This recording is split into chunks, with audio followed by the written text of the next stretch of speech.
때 설명하기가 쉽지 않아요. 잘 알아듣지도 못하고.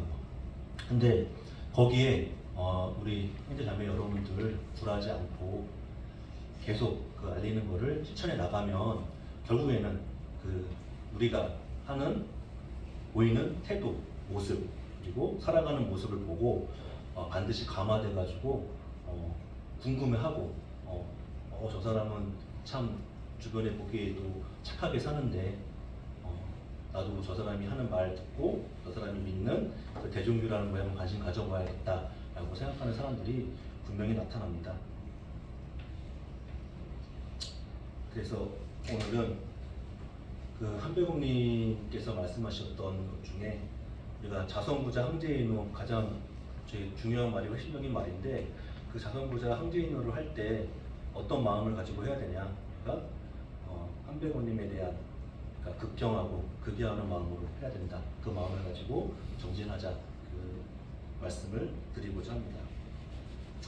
자, 우리가 자선구자 항제인후는 한배국님을 우리가 모심에 있어서 삼일신고 초문에서 주신 말씀처럼 언제 어디서나 항상 한배국님께서 계심을 믿고 우리가 신운의 말씀에 따라서 스스로의 성품으로부터 한배국님을 찾음으로써 항상 머리꼴에 임하시는 것을 말씀하시는 것이죠. 여기서 중요한 건 제가 늘 말씀드릴 때 우리가 홍익인간 할 때 제가 거기서 가장 핵심적이고 중요하다는 말은 널리라는 말을 좀 강조했었죠. 근데 널리라는 말에, 이 널리라는 말에는 우리가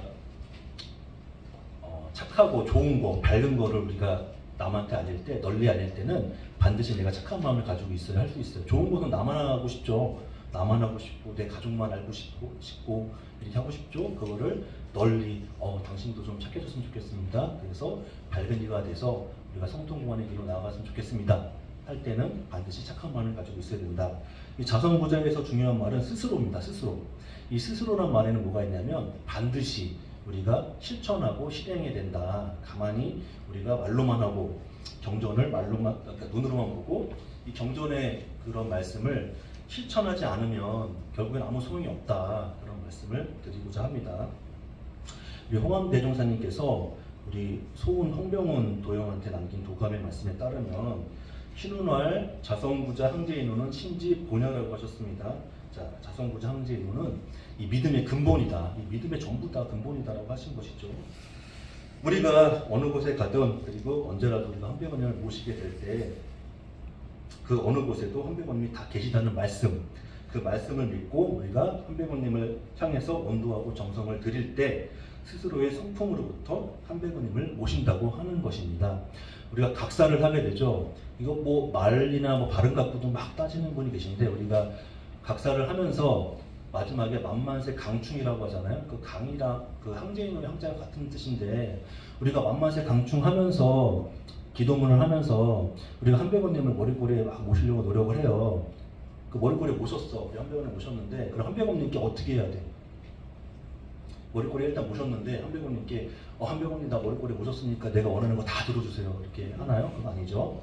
그 다음에는 자선구자 항제인후를 하는 거예요. 항제인후를 하면서 원도도 하고 지감조식 금쪽을 하면서 그 항제인후를 하면서 나의 마음에 있는 그런 나쁜 마음, 뭐 속칭 말해서 뭐 기독교에서 말하는 악마, 아니면 우리 마귀, 그런 나쁜 마음, 신기신이 섞인 이런 마음을 그 항제인후를 하면 스스로 이제 성품을 구하면서 그것을 좀 항복받기도 하고 떨쳐내기도 하고 그다음에 한배국님께 고백하기도 하고 그렇게 하는 거예요.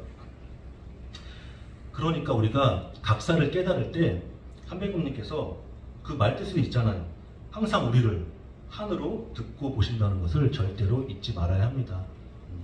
각사를 하면서 한배국님 그냥 뭐 필령이랑 천시청청 생활하라 완만세 강중하면서 그냥 그 말이 아니라 한배국님을 내 머리에 모셨고 내 옆에, 내 주위에, 내 옆에 있다는 것을 항상 우리가 알고 있어야 되는 것이죠. 자, 홍암대종사님께서 그래서 미룰 말씀을 통해서 극경 극의하라고 하셨죠. 의하종문의 사오제체는 상극경의 백전사신하라고 하셨습니다.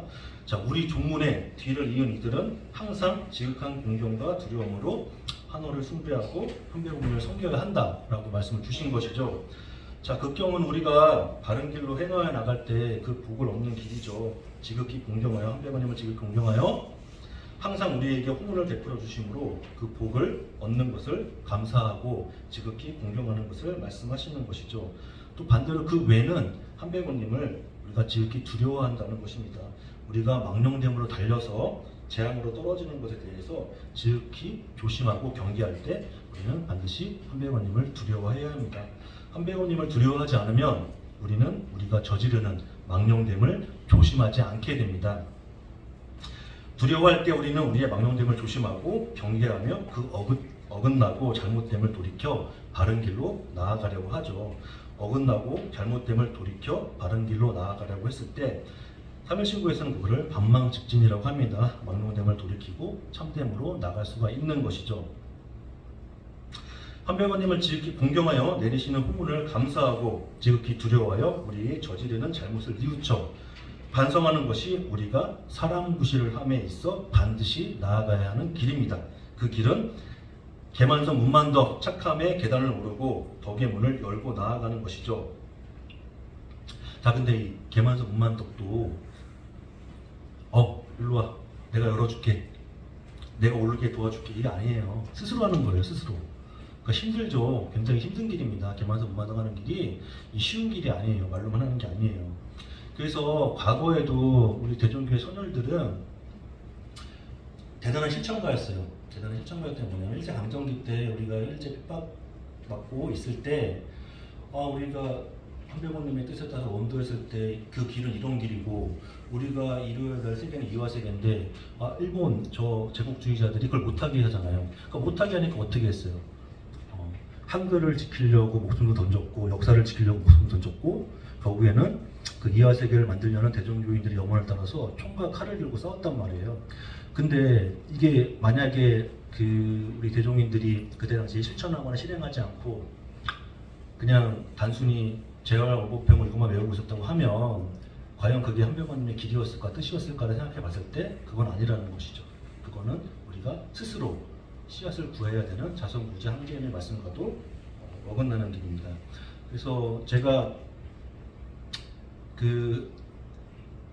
성직자고 되고 난 다음에 대종교회 자주 나오시는 분은 아니지만 가끔씩 들으시는 분들한테 계속 질문을 받아요. 여러 가지 질문을 받는데 그 질문을 받아서 경전의 말씀은 이런 말씀이니까 이렇게 실행을 하면 되고 이렇게 원도하시면 되고 그 원도가 당장 응답이 안 오더라도 꾸준히 일의여행 하시다 보면은 언젠가는 그 답을 얻을 수 있게 됐을 거라는 말을 해도 안 해요. 그 안 하는 이유는 쉽지가 않아서겠죠. 당장에 나한테 뭔가가 오지 않으니까 안 하는 건데 제가 한 2, 3년 전부터 서양 철학에도 관심을 가져서 이제 가끔씩 공부하고 있는데 그 기원전 1세기의 철학자 세네카가 한 말이 있더라고요. 그 세네카가 그 출항과 동시에 산항 폭풍에 밀려 다니다가 사방에서 불어오는 바람에 같은 자리를 빙빙 표류했다고 해서 그 선원을 긴 항해를 마친 사람이라고 말할 수는 없다. 그는 긴 항해를 한 게 아니라 그저 오랜 시간을 수면 위에 떠 있었을 뿐이다 라고 이렇게 얘기를 했더라고요. 이 세네카가 단순히 오래 사는 것과 의미 있게 사는 거의 차이를 이렇게 표현한 거예요. 폭풍에 휩쓸려 표류하는 선원이 바다 위에서 오랜 시간을 보냈다 해서 그것이 진정한 항해의 경험으로 추적되지 않듯이 우리 인간 역시 단순히 생존의 흔적만으로 삶의 깊이를 측정할 수 없습니다. 백발과 주름은 시간의 흔적일 뿐 그 안에 의식적인 성찰과 도전이 없다면 이는 단지 오래 견딘 존재에 불과하다는 것이 세네카의 메시지입니다. 이처럼 진정한 삶은 역경을 회피하거나 안전하게 운명하는 데 있지 않죠. 오히려 고난 속에서 자신의 덕성을 연모하고 성장하는 과정에서 삶의 의미가 드러나게 됩니다. 삶은 단순히 호흡하는 것이 아니라 행동하는 것이죠. 삶의 가치를 재정립하기 위해서 고대 그리스인들은 시간에 대해서 두 가지 개념을 정립했어요. 즉 단순히 흐르는 시간, 크로노스라는 것과 운명적 전환점을 의미하는 카이로스라는 시간적 의미를 나타내고 있습니다. 백발의 노인이 단순히 흐르는 크로노스를 많이 소유했다고 해도 카이로스를 경험하지 못했다면 그의 인생은 공허할 수밖에 없죠. 자, 우리가 경전의 말씀이 아무리 금과 옥조와 같아도 그 말씀을 실천하지 않으면 그저 이 경전은 활자로 묶인 하나의 책일 뿐입니다.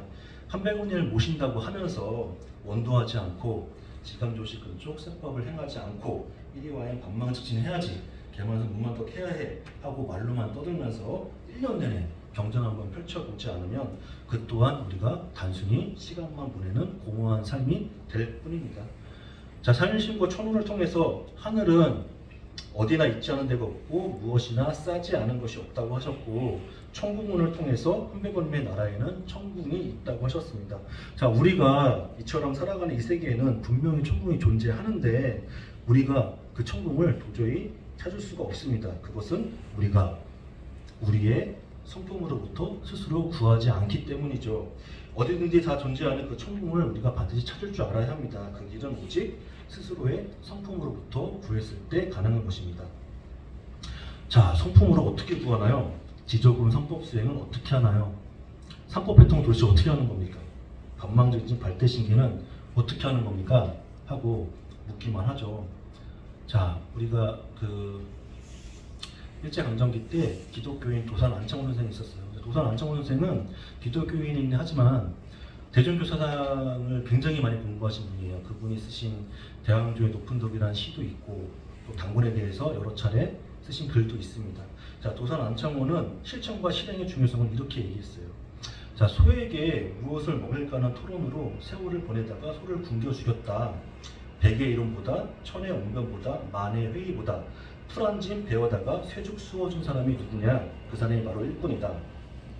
저는 이렇게 얘기합니다. 경전을 매일 보십시오. 아침, 점심, 저녁 원도를 매일 하십시오. 각사를 깨달을 때까지 계속 받드십시오. 그가 바로 밝은 이고 성통공안의 길로 나아가는 사람입니다. 라고 얘기합니다. 이렇게 말씀을 드리는데 하시는 분도 있고 안 하시는 분도 계실 건데, 하시는 분